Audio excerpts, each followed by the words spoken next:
अखिलेश यादव ने तय कर लिया है कि वो दिल्ली जाएंगे, करहल विधानसभा छोड़ेंगे। तो सवाल उठता है कि उत्तराधिकारी कौन। अखिलेश यादव ने 2027 विधानसभा चुनाव का प्लान भी तैयार कर दिया है और 300 प्लस का नारा दिया है। एक मीटिंग हुई है, उस मीटिंग में क्या क्या हुआ ये आपको आज बताएंगे। इसके अलावा केंद्रीय मंत्रिमंडल में यूपी के हिस्से जो आया है उससे क्या 2027 की राह आसान होने वाली है, कठिन होने वाली है, ये आपको समझाएंगे। इसके अलावा संगीत सोम और संजीव बालियान के बीच जो लगातार झगड़ा चला आ रहा है, इसको समझने का प्रयास करेंगे कि आखिर इसका अंत होगा भी कि नहीं होगा, पार्टी इसको लेकर क्या सोच रही है। और उन सभी विषयों पर बात करने के लिए हमारे साथ जुड़ेंगे हमारे वरिष्ठ साथी पंकज झा जी। पंकज जी, बहुत स्वागत है आपका। धन्यवाद भाई, नमस्कार। और फाइनली लोकसभा चुनाव निपट चुके हैं और अब चुनाव के बाद वाली जो गतिविधियां हैं उन पर हम लगातार चर्चा करते रहेंगे। दर्शकों से ये प्रॉमिस हमारा रहेगा। पंकज जी, शुरुआत कर लेते हैं अखिलेश यादव के विषय से। अखिलेश यादव, ये तो तय हो गया था कि करहल छोड़ेंगे और आज ऑफिशियली मुझे लगता है उन्होंने ऐलान कर भी दिया है छोड़ने का। दिल्ली रहेंगे, दिल्ली में लोकसभा में कमान संभालेंगे। तो दो सवाल उठते हैं, एक तो कि यहाँ पर उनका उत्तराधिकारी कौन होने वाला है, दूसरा जो आज मीटिंग हुई है 2027 चुनाव को लेकर, उसमें क्या कुछ हुआ है। सौरज भी देखिए, मतलब इसमें कोई खबर वाली बात नहीं थी कि भाई वो क्या करेंगे, विधायक रहेंगे या सांसद रहेंगे। जब उन्होंने लोकसभा का चुनाव लड़ा और जीता भी है तो वाकई में वो लोकसभा जाएंगे। इस बात की घोषणा तो उन्होंने जब समाजवादी पार्टी के नए चुने हुए सांसदों की बैठक थी, आप याद करिए, हम लोगों ने उस दिन चर्चा जी। भी की थी जब लखनऊ में पार्टी ऑफिस में बैठक हुई थी, तभी उन्होंने अपने मन की बात कह दी थी। और सभी सांसदों ने उनसे ही अपील की थी, आम सहमति से, सर्वसम्मति से कही। आम सहमति क्या होती है? सर्वसम्मति जी। से, कि भाई दिल्ली में आपको, संसद में लोग आपको सुनना और देखना चाहते हैं। तो वो तो तय था। हुआ ये, आप एक खबर देख रहे होंगे व्हाट्सएप पे, कल से बहुत चल रहा था कि राहुल गांधी और अखिलेश यादव की लखनऊ में मुलाकात हो सकती है। ऐसा कुछ था ही नहीं। मतलब आजकल तो व्हाट्सएप में ऐसी ऐसी खबरें चल जाती हैं। वो बेसिकली क्या है, अखिलेश यादव कल ही पहुंच गए थे सफाई, और चूंकि करहल छोड़ना था तो भाई, करहल चूंकि उनकी परंपरागत सीटों में से एक है, जहां मतलब एक तरीके से इन विन, वो कहा जाता है कि समाजवादी पार्टी से जो भी लड़ेगा वो जीत जाएगा, उस तरह का मामला है। तो वहां के लोगों से, समर्थकों से, कार्यकर्ताओं से कल से मिल रहे थे। मुलायम सिंह यादव की समाधि पर भी कल गए थे। आज वहीं पे जहां घर है ना सपई में अखिलेश यादव जी का, तो जब डिंपल यादव चुनाव लड़ रही थी मैनपुरी से इस बार, तो उन्होंने घर के बगल में ही एक दो मंजिला एक पार्टी ऑफिस बना लिया है। तो घर पे जी। बहुत कम लोगों से मिलते, जो तो चले आते हैं वो पार्टी ऑफिस में बैठ जाते हैं। वहीं पे जब चले आए तो पार्टी के कार्यकर्ता वगैरह थे, उनके साथ बैठक शुरू हो गई। अगल बगल के लोगों को पता चलता है तो सोचिए ना, सुल्तानपुर से जो सांसद बने हैं राम भुवाल निषाद, वो पहुंच गए कहाँ, बलिया बिहार के पास में है। वहां के नए चुने हुए सांसद सनातन पांडे, वो भी वहां पहुंच गए। वहीं कार्यकर्ताओं को संबोधित कर रहे थे अखिलेश यादव। अब देखिए, जो दो बड़े सवाल आपने रखे हैं, अखिलेश यादव ने 37 सीटें जीत ली है यूपी ने। यूपी ने ही बीजेपी का अपने दम पर बहुमत का रास्ता रोक दिया, जैसा जी। बीजेपी को लग रहा था। 37 सीटें मतलब समाजवादी पार्टी का अब तक का बेस्ट परफॉर्मेंस। उनके पिता मुलायम सिंह यादव भी करिश्मा नहीं कर पाए थे, जी। और अखिलेश यादव ने एक करिश्मा कर दिया, तो उनकी जीत को सलाम, और सब लोग सलाम भी कर रहे हैं। जब वो माहौल चल रहा था वहां पर यूपी में, तो सब लोगों को लग रहा था कि इंडिया गठबंधन की सरकार बनेगी। भाई, सबके पार्टी के समर्थकों कार्यकर्ताओं को तो ऐसा ही लगता है कि उनकी सरकार बनेगी। और जिस दिन रिजल्ट आ रहे थे समाजवादी पार्टी के ऑफिस के अंदर और बाहर, मैंने ये आवाजें सुनी, तो चुनाव के प्रचार के दौरान भी सुनी थी कि भैया इतनी सीटें मिल रही हैं, अखिलेश भैया जो है प्रधानमंत्री भी बन सकते हैं। राहुल गांधी से उनकी बड़ी अच्छी केमिस्ट्री है। कुछ लोग ये भी कह रहे थे कि अगर प्रधानमंत्री नहीं बने तो गृह मंत्री बन जाएंगे। तो बड़ा जोश था। अब ये जो कुछ तो हुआ नहीं। आपने बहुत अच्छा परफॉर्मेंस किया। सरकार में जब सत्ता में आपकी भागीदारी होती तभी कार्यकर्ताओं को लगता है कि हाँ, वो होता है ना, हमारा राज आ गया, हमारी सरकार आ गई। वो फील, वो मतलब फील गुड फैक्टर तो है ही नहीं। यूपी में विधानसभा चुनाव है 3 साल बाद, यानी 2027 में। तब तक कार्यकर्ताओं का मोमेंटम, टेम्पो और जोश हाई है। ये कैसे बना, बहुत बड़ी चुनौती है किसी पार्टी के लिए, खासतौर से समाजवादी पार्टी के लिए भी। क्योंकि देखिए, लगातार वो 2014 से 4 चुनाव, 2014, 17, 19, 22 में ऐसा लग रहा था अखिलेश यादव सरकार बन रहा है। 10 मई आई और अखिलेश यादव मुख्यमंत्री बने, ये नारा लग रहा था। कुछ हुआ नहीं। उस मोमेंटम को बनाए रखना, और वैसी हालत में जब आप जानते हैं सौरभ जी कि समाजवादी पार्टी का संगठन उतना मजबूत नहीं है जैसा सामने में बीजेपी का है। मतलब हर जी। बूथ से लेकर के पन्ना प्रमुख से लेकर, ठीक है इस चुनाव में पार्टी ने अच्छा प्रदर्शन नहीं किया, बीजेपी ने अपनी अपेक्षाओं के मुताबिक जैसी उनकी अपेक्षा थी। समाजवादी पार्टी लहर के साथ चली, परफॉर्मेंस कर लिया, लेकिन आपके पास वो एक मजबूत रोबस्ट संगठन चाहिए, वो है नहीं।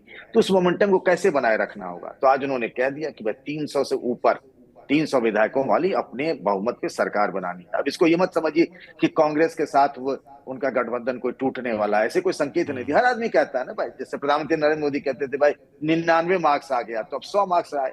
तो वो कह रहे हैं कि भाई इतने से सरकार बन सकती, 300 पार हमको करना है। तो एक उन्होंने ये, अब इस तरह की चीजें होंगी कि जी। वो अलग अलग जिलों में जाएंगे, कार्यकर्ताओं से मिलेंगे। भाई 3 साल का गैप बहुत बड़ा होता है, उस मोमेंटम को, जीत के मोमेंटम को बनाए रखना। आप देखिए कि कोई पार्टी लोकसभा में बहुत अच्छा करती है, अगले विधानसभा चुनाव में फुस हो जाती है।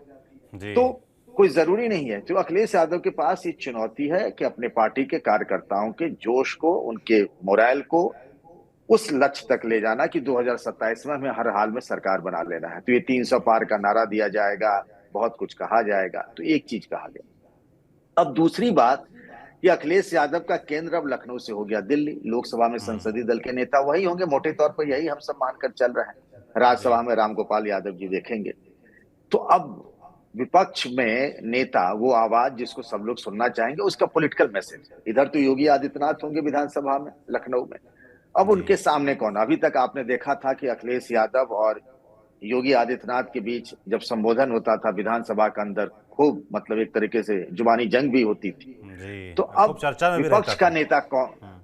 जी हाँ बिल्कुल, विपक्ष का नेता कौन होगा, ये एक बड़ा सवाल है। अब नाम बहुत सारी चर्चा में है, और बहुत सारे लोगों के मन में अंदर ही अंदर उम्मीदें भी जगी हुई हैं कि भाई जी। एक कैबिनेट मंत्री का दर्जा होता है, एक बड़ी जिम्मेदारी होती है, वो कौन बनेगा?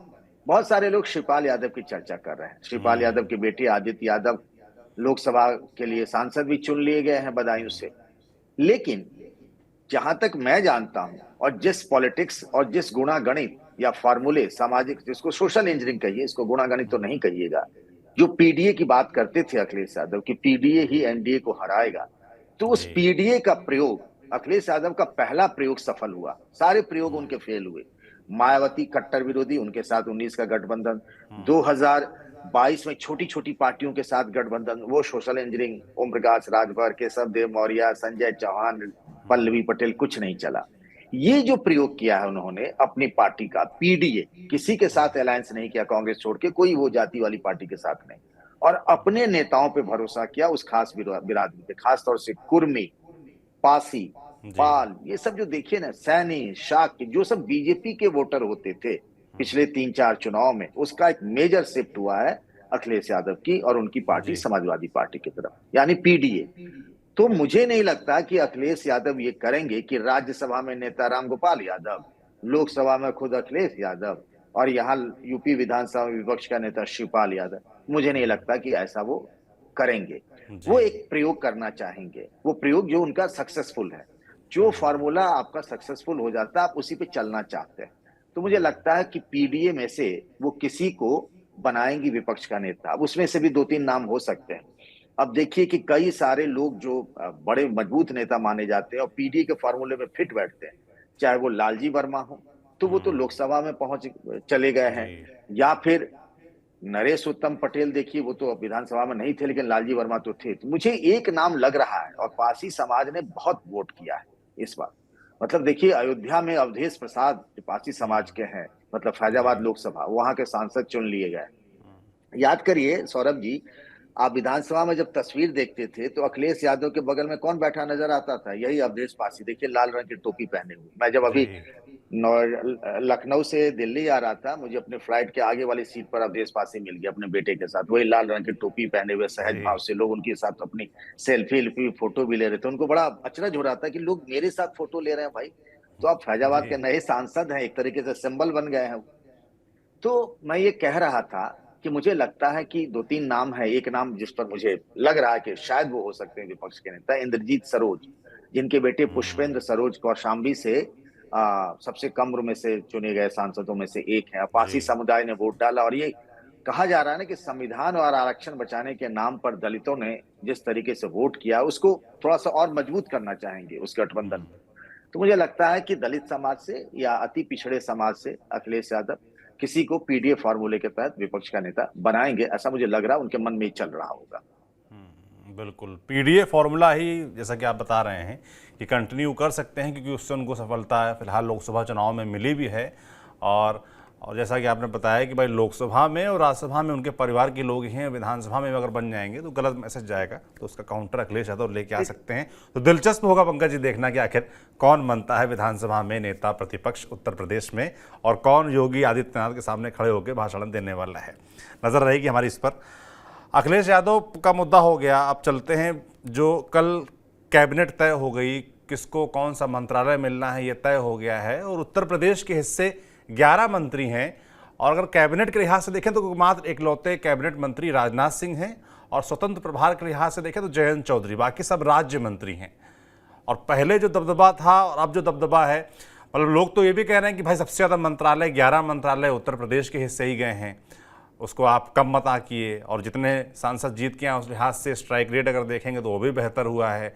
आप कैसे देखते हैं इस पूरा विस्तार को, जो कल डिक्लेयर हो गया, मंत्रालय मिल गए, यूपी के हिस्से जो मंत्रालय आए हैं, और जो 2027 के चुनाव अखिलेश यादव ने अपना निशाना साध दिया है, और उन्होंने 27 करके एक प्लान भी दे दिया है कि 300 पार हमको जाना है, और अब जो मंत्रालय मिले हैं उससे 2027 के लिहाज से कैसे देखते हैं?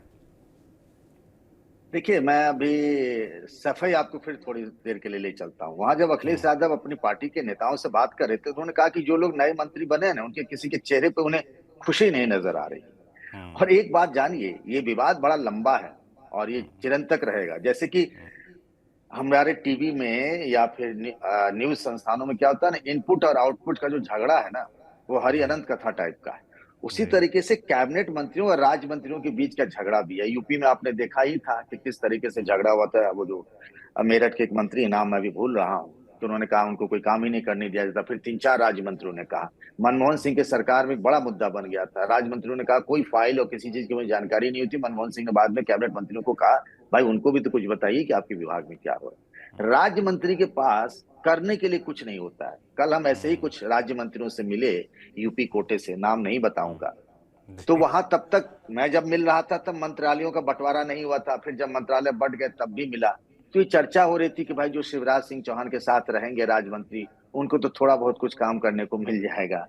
एक ने कहा कि भाई नितिन गडकरी जी के साथ जो राज्य मंत्री हैं उनको भी थोड़ा कुछ मिल जाएगा काम करने को, समझ भी लेंगे। बाद में को क्या मिलेगा। मतलब मंत्री बन गए हैं लेकिन चेहरे पे वाकई में कोई खुशी नहीं थी। जो राज्य मंत्री, अगर यूपी के लिहाज से देखें, एक राजनाथ सिंह हैं और राजनाथ सिंह पहले भी थे।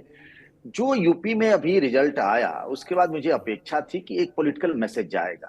और ये मैसेज इसीलिए भी कि आने वाले समय में, हालांकि 3 साल बाद ही चुनाव है, लेकिन एक सोशल इंजीनियरिंग के लिए किया गया है। लेकिन किसी के हत्थे बहुत कुछ चढ़ा नहीं है, बहुत कुछ बड़ा ऐसा कुछ मिला नहीं। अब देखिए, पंकज चौधरी पहले भी वित्त राज्य मंत्री थे, वहां निर्मला सीतारमन है।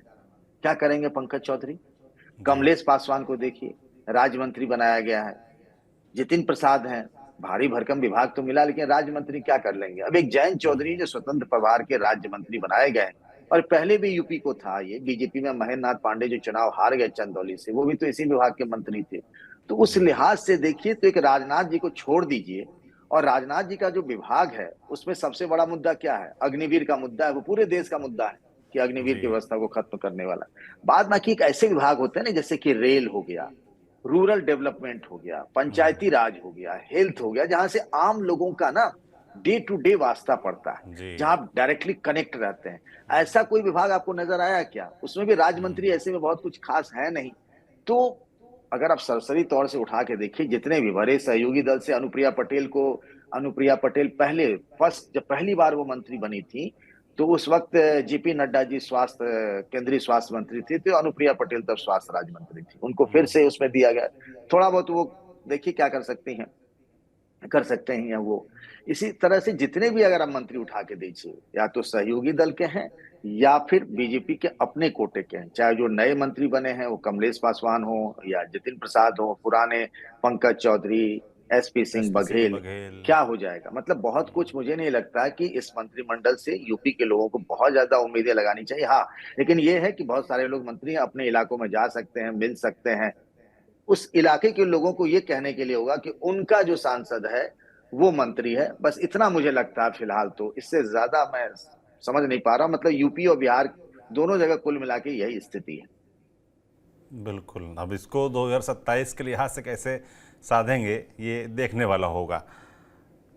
ये तो जब चल ही रहा है मंत्रिमंडल वगैरह, एक झगड़ा है जो लोकसभा चुनाव के पहले से चला आ रहा है और लोकसभा चुनाव खत्म हो गए हैं, मंत्रिमंडल विस्तार हो गया, सब कुछ हो गया है, मगर वो झगड़ा खत्म होने का नाम नहीं ले रहा है। संजीव बालियान और संगीत सोम का। संजीव बालियान मुजफ्फरनगर से प्रत्याशी थे बीजेपी के, चुनाव हार गए हैं, मंत्री भी थे, और जो उनका वाद विवाद चला आ रहा था संगीत सोम का, जो ठाकुर वर्सेस जाट पॉलिटिक्स चली आ रही थी, जो राजपूतों की नाराजगी चली आ रही थी, उसका असर चुनाव में भी दिखा और वो नाराजगी और वो झगड़ा अभी भी जारी है। पंकज जी कैसे देख रहे हैं इसको? पार्टी क्या सोच रही है इस बारे में? क्या इसका अंत होना है? सौरभ जी, मैं हैरान हूं कि आखिर पार्टी इस पे कोई स्टैंड क्यों नहीं ले रही। भाई, घर का झगड़ा घर के अंदर रहता, पार्टी के अंदर रहता तो चलो बात समझ में आती। ये तो अब मतलब मारपीट नहीं हो रही, बाद बाकी सब कुछ हो रहा है।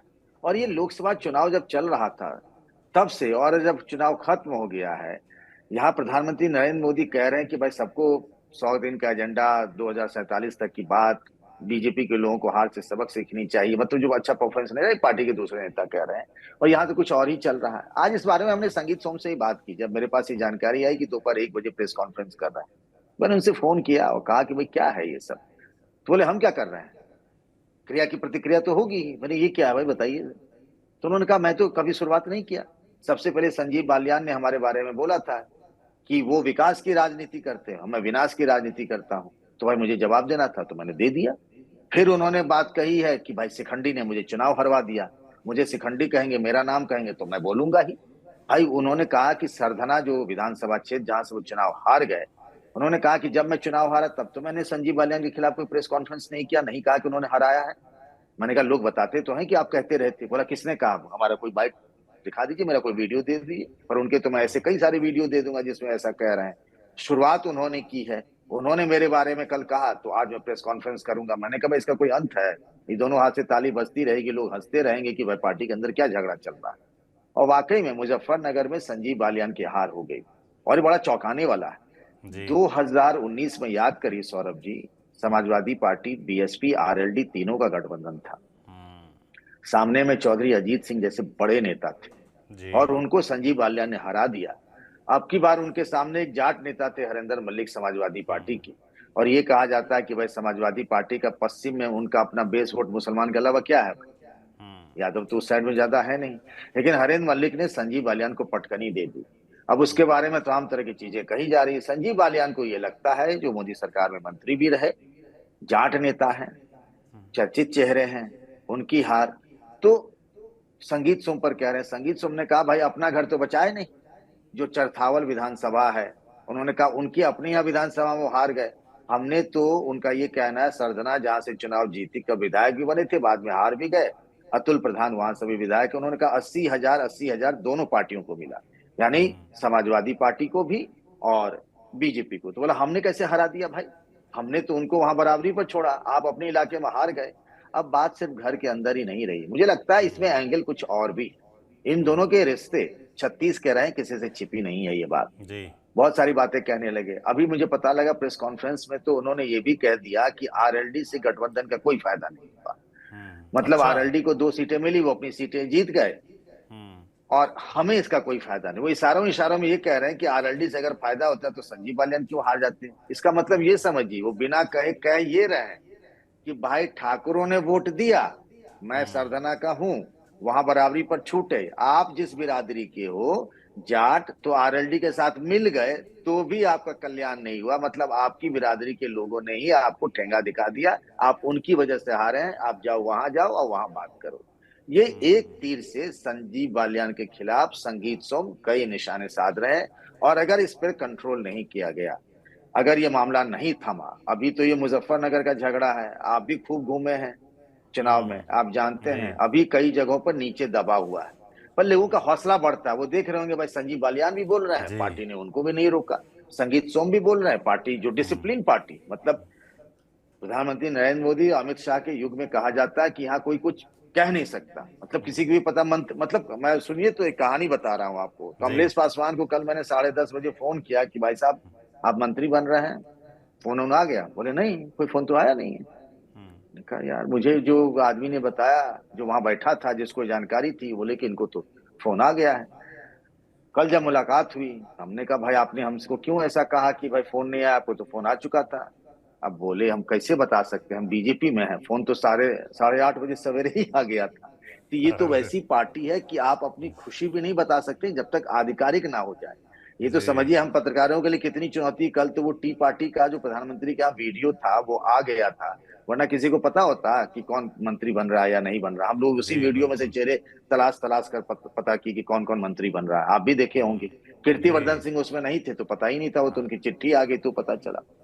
जी। उस बीजेपी में जहां डिसिप्लिन सर्वोपरि माना जाता है सबसे पहले, वहां इस तरीके से झगड़े हो रहे हैं और अब सहयोगी दलों को भी लपेटा जा रहा है। तो अगर इस पे कंट्रोल नहीं हुआ तो मुझे लगता है हार के साइड इफेक्ट के तौर पर जिले जिले से ऐसी खबरें आने लगेंगी, और ये एक गंभीर चुनौती है और खतरे की घंटी है बीजेपी के लिए। जी, और आपने पिछले कुछ एपिसोड में बताया भी था कि शिकायतें आने लगी हैं, एक लिफाफा बंद होकर शिकायतों का दिल्ली पहुंच भी रहा है। तो वो कब खुलेगा और उस पर क्या निर्णय होते हैं, ये भी बिल्कुल देखने वाला होगा। जी हाँ, बिल्कुल। अभी तो कोई ऐसी समीक्षा नहीं हो रही है उन सब चीजों को लेकर के। बाद में जब समीक्षा बैठक होगी, और आमतौर पर ऐसे फैसले बैठकों में होते नहीं है, तो पार्टी के 2 नेता 3 नेता जिनको करना फैसला, वो इस तरह के फैसले करते हैं। बिल्कुल।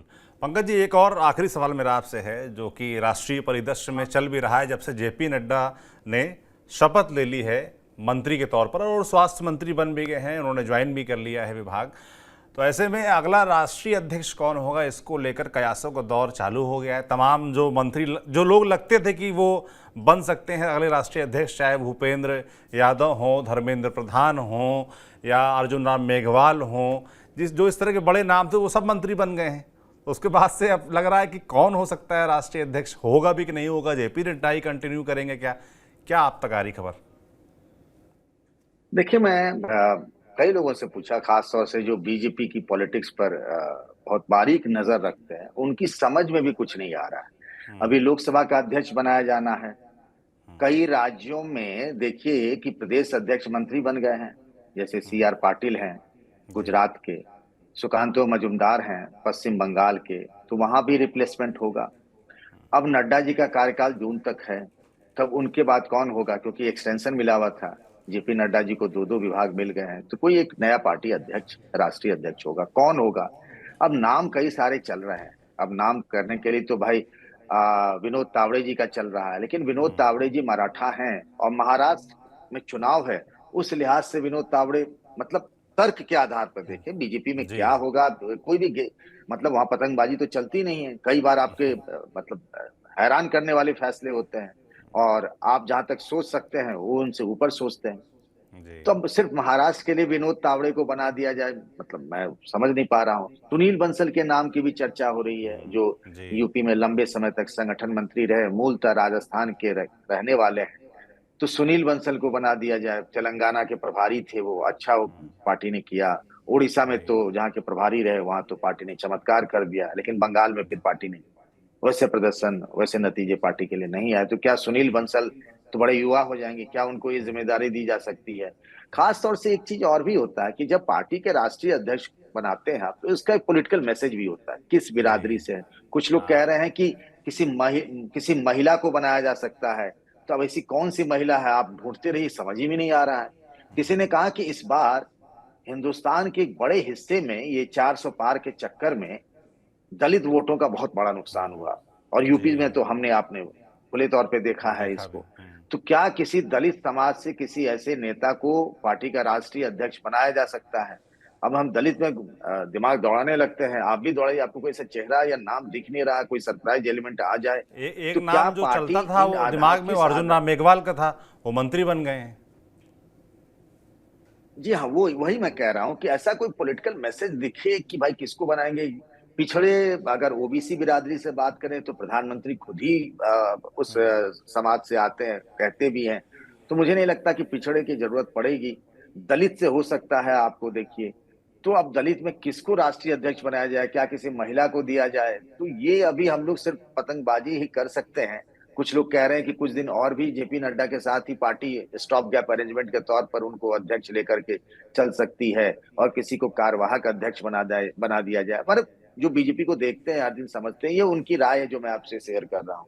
अब कार्यवाहक अध्यक्ष वाला मैंने देखा नहीं अभी लंबे अरसे से, तो कुछ समझ में नहीं एक आ रहा। नाम आप पंकज जी कंक्रीट तौर पर अनुराग कह नहीं ठाकुर का भी सकते बड़ा कि चल रहा है। क्या अनुराग होगा। ठाकुर क्योंकि कैबिनेट में थे, हाँ, मैं अब वही उनको बोल अचानक से बाहर कर दिया गया, तो लोग कह रहे हैं मैं क्या वो भी मैं बन उनके सकते नाम की हैं। चर्चा। जी हाँ, कुछ दो तीन लोगों ने मुझे अनुराग ठाकुर के नाम के भी बताया कि भाई, लेकिन अब हिमाचल प्रदेश से नड्डा जी बने, फिर तुरंत हिमाचल प्रदेश से ही अनुराग ठाकुर बन जाए। ठाकुर बिरादरी के हैं तो क्या क्षत्रियों की नाराजगी दूर करने के लिए कहा जाए?